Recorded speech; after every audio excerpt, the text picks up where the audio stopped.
looking at the analytics of what you post, what is performing well. Find your niche and you need to lean into it and stick to it. Repurpose what is working. How are you going to measure your own success? Is it going to be from your views? Is it going to be from your engagement?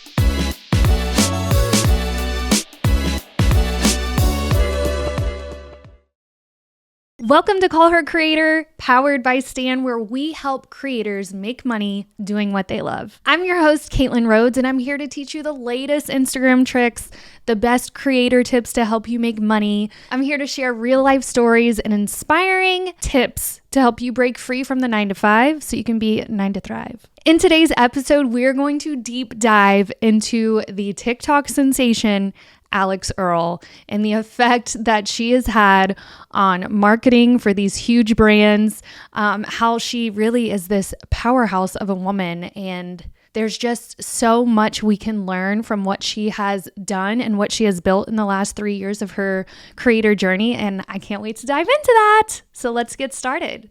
So before we get into today's episode about Alix Earle, I always want to start these episodes off with an Instagram update so that you guys know what's happening over on the Instagram channel. So this week, according to Social Media Today, there has been an update that is being tested where you can basically create a story and share it with your friend in the DMs, and then they can approve it if they want it to show up on their stories. So when I first heard about this update, I was kind of like, this is kind of weird. Like, why would I create a story for my friend's story? I don't know their people.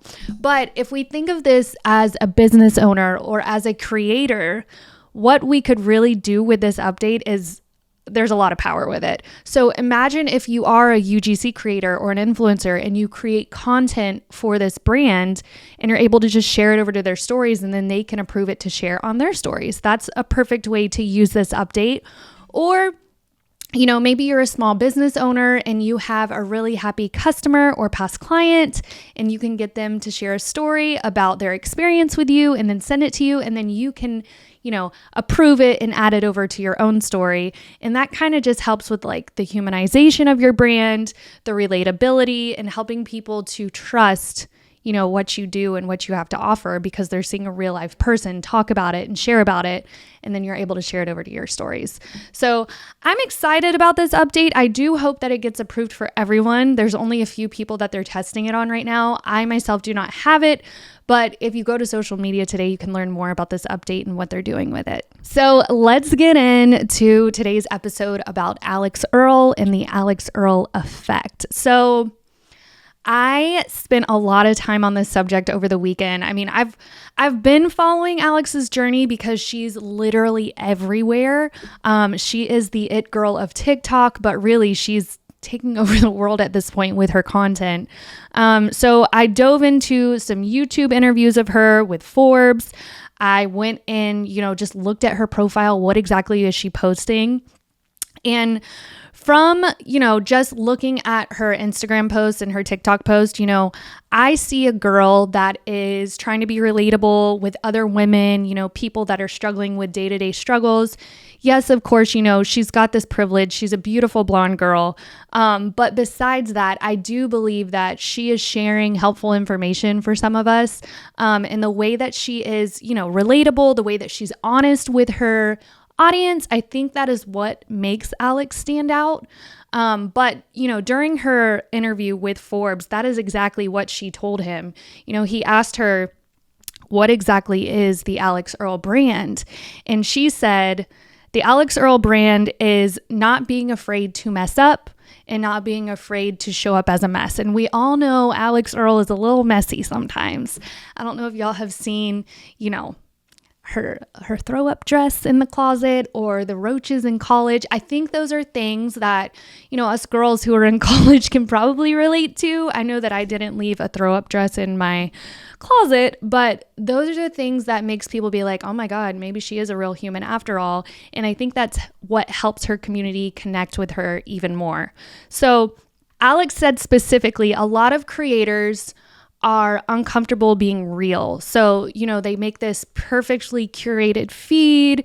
They've got the best designer photos and, professional photos, designer wear, whatever it is. And they're They're just trying too hard to be this perfect person, where Alix says, if you are to stray away from that, share your losses, share your imperfections, that's where people tend to relate more with you. So, getting at that, she's right. Alix started sharing her journey back when she was a freshman at the University of Miami. This was 3 or 4 years in the making of her posting content before she blew up. And, what really actually started to go viral for her was when she was sharing her struggles with acne. She was doing these videos with filters and, making sure that she had the perfect background. I'm so guilty of doing this. I use filters all the time because I'm uncomfortable in my own skin. But if we think about it, there are more people like us normal people than there are those beautiful, perfect celebrity people. So she really made me kind of stop and think like, wow, maybe I do need to start being a little more honest with my followers. Don't care if my makeup's done perfectly. Who cares if my hair's up? Even today, like my hair is up in a ponytail and I was like, should I record today? But this is what people want. They want the regular, real you. You don't have to be perfectly packaged up. They want raw and authentic and real. So the thing with Alix is that she said, the golden nugget here in the beginning, I'm going to give you all a ton of golden nuggets during this episode, but this first golden nugget is she started sharing her acne struggles. She saw they were performing well. And then she felt, she did feel super uncomfortable when she first started sharing these. She even said in the interview that she had texted her friends and was like, hey, should I delete this? And they kind of encouraged her like, no, girl, keep it up. And what happened is it started performing really well. So of course she was like, okay, maybe the people really do want to see the real me. So this is something that I've done as well, is I will post content and then I'll go back and kind of see how it performs, which is what Alix did. She went kind of out of her comfort zone, which is step number 1 in being a creator, is you always got to step out of your comfort zone. But she stepped out of her comfort zone of this perfect, facade that she was trying to do on there. And she was just her real self and she showed her real struggles and it performed really well. It started getting traction and she was like, you know what? I'm going to lean harder into this topic because that's what the people want. And this is another, big step in your creator journey, is that you need to always be looking at the analytics of what you post. What is performing well? What is resonating with your audience? And then go harder into that topic. This is one of the number 1 suggestions that I make to people when they request a profile audit from me, is that I will go through like their reels or their posts and I'll look at what is the top performing post and I'll say, hey, your audience is here telling you that this is exactly what they want to see from you. The comments went off, the shares went off, the engagement was high. Keep leaning into that certain subject. And that is exactly what Alix did and what she continues to do. So she said in the interview, she had tried a bunch of different things. And that's another thing about the creator journey, is that you will try everything in the book and see what sticks. It's like throwing spaghetti at the wall. What's going to stick? And so with Alix, she was doing these get ready with me videos. She was, showing struggles with being a college student and working. But what resonated was her struggles. And so she leaned in harder to that. So she found her niche. And that was another big tip from her when the Forbes interviewer, was asking questions like, what is your biggest tip for other creators out there? And she said that you need to find your niche and you need to lean into it and stick to it. And that is one of the biggest tips that I have for people as well. So far in her 3-year social media career, yes, it's only been 3 years. Let me back up a little bit. It's only been 3 years. 3 years can actually feel like a lifetime when you are a creator. I know that I've been on my creator journey for 2.5 years, and I tend to look at other creators who maybe are just getting started, or maybe they've been doing it for a while, but I tend to compare myself with them, and be like, I should be further than I'm at right now. But it's not always the case. If you can just stick with it and persevere, be an Alix Earle. She stuck with it for 3 years before something really ended up going off for her. And now she's making millions of dollars and dating a football player. So things went well for her. So in her 3-year career so far, she's been able to partner with brands like Revolve, Rare Beauty, Tarte, Too Faced, Pretty Little Thing. The list goes on with all these brand partnerships. And that's kind of where she's making the money right now. He did ask her, where's your biggest source of income coming from? And obviously it is those big partnerships with those big brands. But Alix did say, she was not an overnight success. It took consistency. It took time. And, one thing that she said that really resonated with me too is make sure that you actually are passionate about what you're posting about, because you are going to post about it a lot. And that's what Alix does. She posts, every time she's getting ready, you see a getting ready with me video. She's trying on clothes, she's trying on products, and it's just day-to-day life stuff that she likes to do. And I 100% back her up with this. As a social media coach, I actually love what I do. I'm so passionate about it. Sometimes my husband's like, you're always on your phone working. And I'm like, it's because I love it. I love what I do. On Sunday, I'll be bored and I'll get over on Instagram and kind of see what's trending. How can I use it? And it brings me joy. So you want to pick a niche that actually means something to you. You are passionate about it, because then you'll never work a day in your life. You will just be doing what you're passionate about.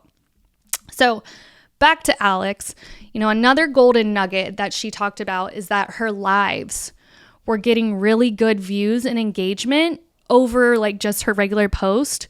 So she saw that. One thing that I will say about Alix is she is very smart, and she looked into her analytics.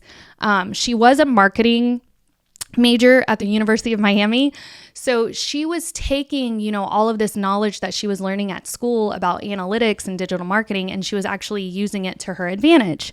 So Alix said that, she was posting, this was before anything went off.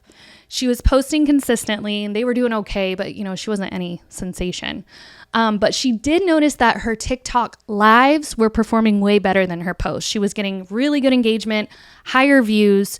So what she did there was she started doing those lives, and then she would save them, and then she would cut those lives up or just use them raw and repost them as a TikTok video or an Instagram reel.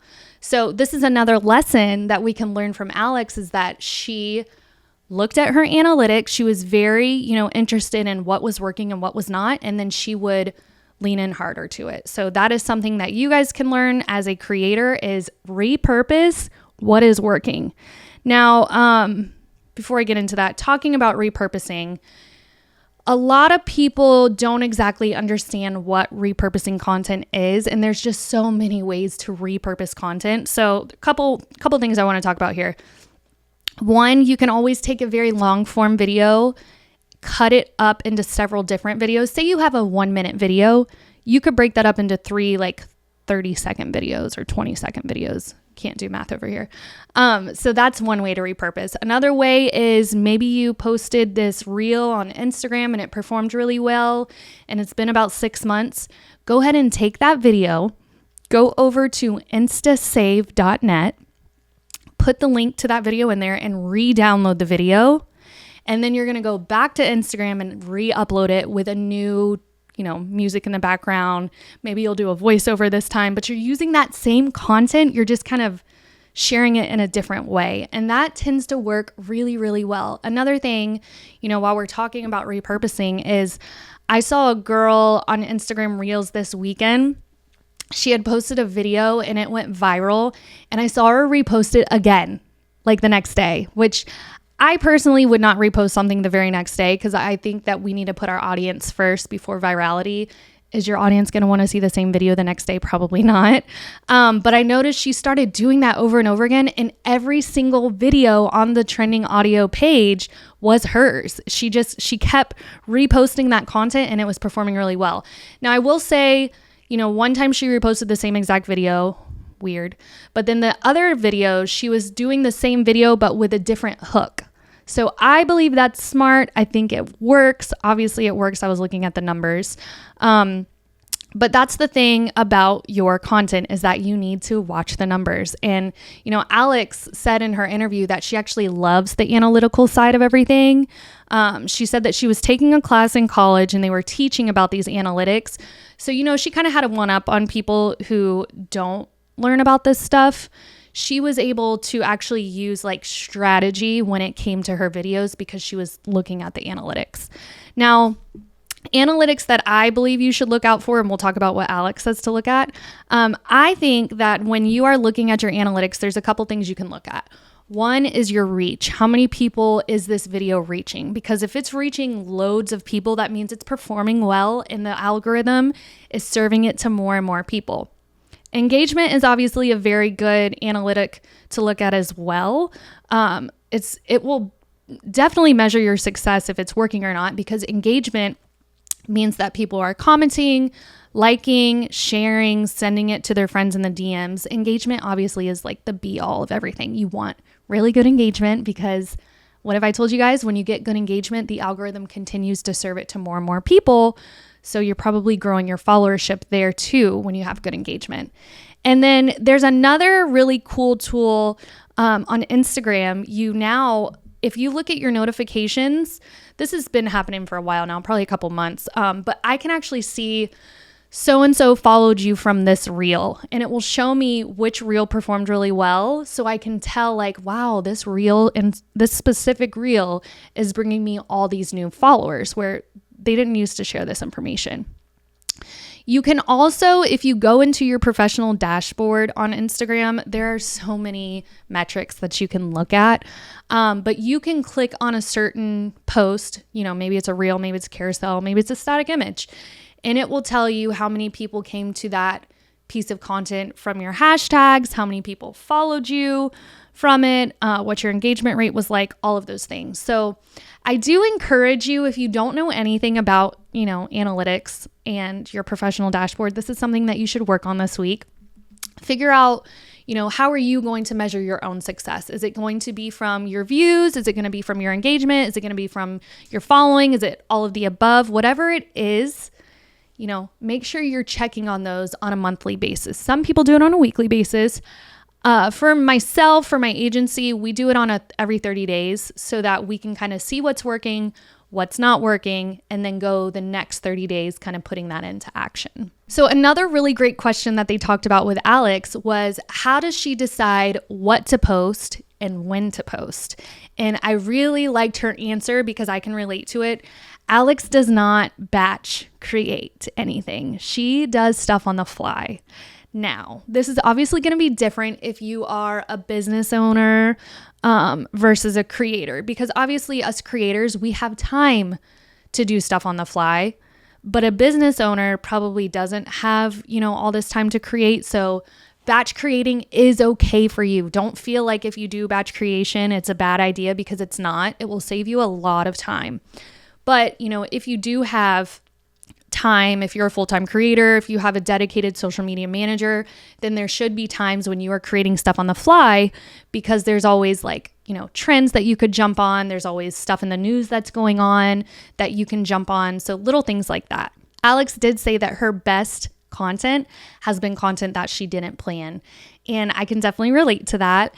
Typically, when I post videos that are on the fly, my hair's dirty, I don't look that great, those are the ones that tend to go viral versus me being all curated and pretty and having my makeup done. So just know that you don't have to be perfect to post. Alix did say that one of her best measures for posting, like what she looks for before she posts, is what time of day it is. So Alix is very, cognitive of what time is my target audience going to be on their phones. And I've told you guys this in recent episodes. You want to kind of use your brain here. Obviously, when is your current audience going to be online? This is why it's so important to know who you're talking to, because if you're talking to stay-at-home moms, you'll know that they're on their phone probably, more often during the day versus someone who's working a 9 to 5. So definitely keep your audience in mind when you do post, and make sure you post at a good time. You don't want to post at 3 a.m. in the morning, because obviously people are probably sleeping then. So she said she kind of does early in the morning, maybe midday, or in the evening. And that's kind of when I post as well. Another thing that Alix looks at before she posts is what's trending. So she will go on the For You page for TikTok. She will get on Instagram, and go to the Explore page, and she'll kind of see what's trending audio. If she keeps seeing a same, trend keep popping up on TikTok, she's going to try to do it herself, but with her own flair, which I tell you guys to do all the time. She also says that she is very big on engagement. So this is probably one of the biggest things that people forget to do, is they forget to engage back with their audience. So they'll get all these comments and then they'll just stay silent. And that's not how social media works. So Alix says that she's always looking at her comments. She's always replying.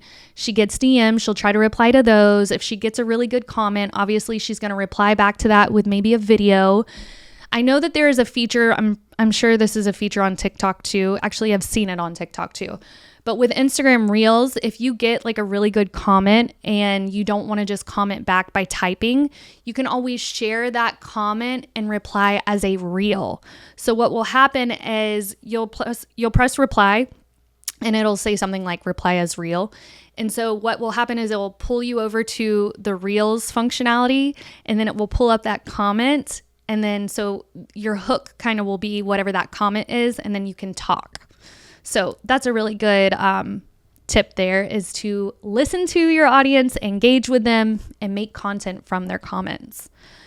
The biggest golden nugget I got from her interviews was that she picks her niche and she sticks with it. She doesn't really, try to go outside of what she's known for, because it's already proven that these people like what she's talking about. So she's just going to keep adding on to it. So believe in yourself, know that success is not going to happen overnight, and make sure that you like what you're posting. So it's not a job, it's more of a passion project. Alix's most recent venture is going to be her podcast, Hot Mess. What she did there is she basically leaned into longer form content after she was posting all this short form content, because when you start nurturing this community, they want to hear more from you. So obviously, like, I'm trying to do the same thing. I've got these Instagram reels, but there's only so much you can say in these videos. So if there is a way for you to nurture your audience even more with maybe a podcast, a YouTube channel, maybe you're adding in Instagram lives or TikTok lives, you need to jump on that opportunity to nurture your customers or your audience, because those are the people that are going to buy from you. Those are the people that are going to refer you to other listeners, to other audiences, to other followers. So making sure that you are nurturing the audience that you have is key to success. I also want to note in here, Alix agreed to, because I've thought this as well. What she says is she kind of perfected a channel, which was TikTok, and then she started spreading herself out more with like Instagram, YouTube, her podcast, all that good stuff. So a piece of advice I want you guys to know is you do not have to be everywhere to make this work for you as a creator. You can kind of lean into something that works well. Maybe you're leaning in really hard to Instagram Reels. And then once you perfect that channel, then you can go, share that over to YouTube Shorts, share that over to TikTok, share it over to Facebook, whatever it is that works for you. Start repurposing that content. And I've kind of done the same.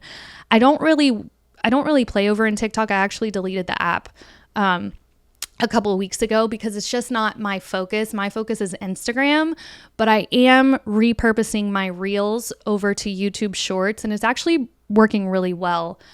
So I made sure that I kind of perfected the Instagram algorithm, and then Darby, my assistant, has started sharing those Reels over to YouTube. They're working really well, and we're slowly starting to build our channel up over there from repurposing this content. We've also started repurposing the content over on Pinterest to drive traffic to our website or back to my Instagram profile. And then we have a Facebook group and a Facebook page where we share content over there as well. So repurposing is very, very big within my strategy, and obviously with Alix's as well. So I've got 5 actionable tips that we can learn from Alix Earle and the effect that she's had on businesses and, just going viral everywhere. So I want to walk through those with you guys and teach you something that you can kind of take away today and put it into action after this episode. So the first one we have is play to your strengths. When Alix first started posting on TikTok, she really didn't know what was going to resonate with her audience. So she tried a bunch of different things. She did, the TikTok dances, she did the trends, but she quickly learned that just wasn't for her. So she started to be true to herself and just do these videos of day-to-day life. She's really big on the get ready with me videos. She was sharing like behind the scenes of college and partying and, fashion and all this stuff. And she learned that those videos were performing better than her trying to stay with the trends. So she leaned into that. She played on her strengths, which were behind the scenes, day-to-day content. That worked for her, so she leaned in harder to it. So play to your strengths. That is what will help you be more successful with your content. The next thing that Alix talks about is that she never stops learning and evolving. And, she started posting this content and it was doing okay, but she really started to kind of look at other creators to see what was working for them. And then she played that into, the evolution of her own brand. If she, this is something I read in a book this weekend too, is that you always have to be learning. You always have to be learning and doing. This book that I'm reading, it's called Millionaire Habits. It says that you should be going to 4 seminars a year that are based around your industry so that you can keep learning and keep evolving in your industry so that you're the expert. So, Alix says it, this book says it, we need to never stop evolving, never stop learning, and keep making better content because there's so much information out there. There's no reason to stay stale or stagnant. You need to keep evolving with the times. So Alix does that, and obviously millionaires do that as well. The next tip that Alix gives us is that she wants you to be original, and I can attest to this too. She says that she does get some inspiration from trending audio sounds or trends that she's seeing on TikTok or Instagram, but at the end of the day, she says that she wants to put her own spin on trends. She doesn't follow the rules, she makes her own, and I believe that everyone should follow that. I know that the algorithm is there promoting all of these trends, but as the audience, we don't want to see the same thing over and over again. So take the opportunity with these trends, take that music, but put your own flair to it, put your own emphasis on it, share your personality. There was a trend going on a couple months ago. Actually, it was probably a year ago. And it was like the banging on the wall trend, and people were banging on the wall. And then the other side of the wall was like something, a win in your journey or something, or your business. What I did, because I like to be funny, I want to share my personality, I want to be, I want humor on my page. I was kind of like booty popping on the wall, and that reel went viral because it wasn't just me banging on the wall like everyone else. I was doing my own thing to it. I was being funny. I was sharing my personality. And so that's what you need to do too. You need to lean into these trends, but you need to make them your own. Don't conform to what everyone else is doing.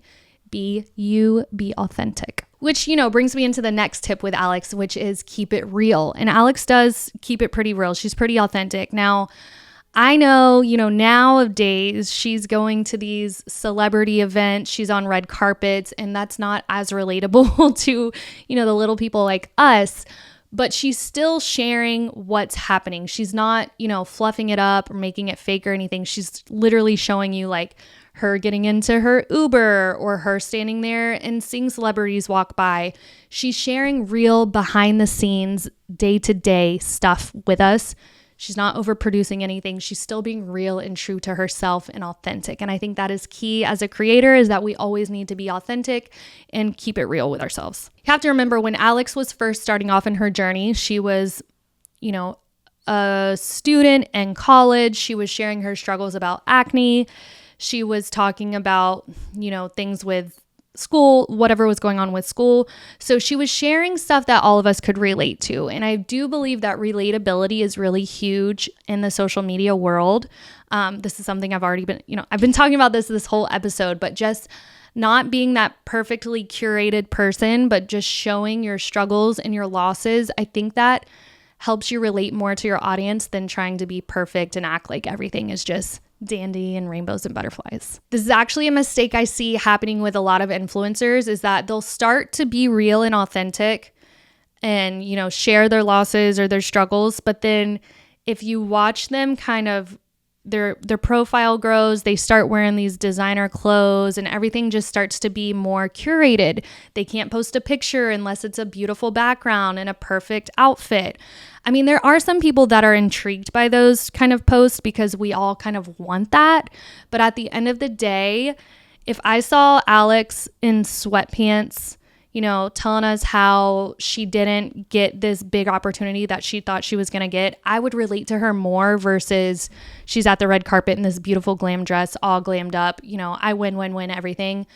Yeah, like cool, but that's probably going to make me feel bad about myself and not help me be really relatable to her. So share your struggles, share your losses, be real with your audience. The last tip that I have from Alix, which is a pretty actionable tip that I tell everybody that I work with, is that you need to stay consistent with it. Obviously, her journey was over 3 years before she made it big. And again, we all think that it's going to be overnight success. We all get down when we're not seeing our profiles growing, but you need to stay consistent with it. And, Alix has learned what content resonates with her audience, so she is consistent with it. She's always got to get ready with me video going out, whether it's in the morning or the evening. She's got her lives going out. She is consistent. And if you want, the algorithm to learn who you are and what your posting habits are, and you want the algorithm to deliver your content to more people, you need to be consistent. So if you're just getting started with your creator journey, I do believe that at a minimum, you need to be posting 3 times a week. But if you can handle posting daily, I think that's probably going to be like more of a faster way for you to grow. There's also people out there that are posting multiple times a day. There's a girl that I follow on Instagram. She's almost at 500,000 followers, and she shared her posting schedule. And, she said, I don't think that you need to post so many times a day or a week, but she was on a sprint to get as many followers as possible. So she had that goal in her mind. So with that, she was posting multiple times a day. She was posting 3 times a day. I think now she's kind of slowed it down because she has so many followers, but she made it a point to tell us like, hey, I did not get here by posting 1 or 2 times a week. I got here because I was posting consistently during the day over and over again, getting in front of more people as often as I could. With consistency, that also means engagement too. That means stories. So make sure that you are checking your DMs and you're replying to people. If you don't have the time to do that, hire a VA, hire a social media agency, or maybe even look into ManyChat or some DM automation that will help you answer those questions from your customers. I also encourage you to get on stories often and show your face. Those also don't have to be perfectly curated graphic designs from Canva. They can just be you talking about your day-to-day, maybe share a win, share a loss. I will say I share wins all the time in there because obviously I'm excited and I want people to know what's going on in my life. But when I do share my losses, those tend to get more views and engagement because people are kind of like, hey, I've had a struggle too, or I can relate to this. Keep going. I'm here for you. Those just kind of resonate more with your audience. And then, the comments, make sure you're commenting back to people, liking the comment, reply back with a question so that then they reply back to you with another question, get that conversation going. The algorithm obviously is going to like that engagement and continue to share your content to more and more people. One last thing that Alix said, which I believe that could be an actionable step for you as well, is that when she shares content, whether it's on stories or TikTok lives, or maybe just her reels or her TikToks, she looks into the camera and she talks like she's talking to you. And I know as the audience, that probably feels really good when you feel like someone is actually talking directly to you. So that is something that we should all work on, is when we are, recording this content and talking to our followers, our audience, we need to act like it's them talking to us. This even helps with like your hooks or your captions. Instead of being like, hey guys, it needs to be more something like, hey you, I see you, I know your struggles. You're talking to this one person and not everybody. Because when you try to talk to everybody, you end up talking to nobody. So make sure that you are being very genuine with how you're talking to your audience. All right, that's the end of this episode. I really want to know what you guys thought about this episode, and if there's any other, TikTok sensations or Instagram creators out there that you kind of want me to break down and see what their strategy's like, how they're doing it all. Send me a DM over on Instagram at callhercreator, and I will take in, your questions, your answers, and work them into future episodes for us so that we can really dig into the creator journey and learn from the experts. If you liked this episode, please subscribe to Call Her Creator. Please like this post wherever you're hearing it from, wherever you're listening from. Leave me a 5-star review and share it with a friend, share it with a colleague, share it with another creator, and let's help more people make money doing stuff that they're actually passionate about it. Thanks for listening, guys. I'll see you on our next episode of Call Her Creator. I'm Caitlin Rhodes, and I'm out.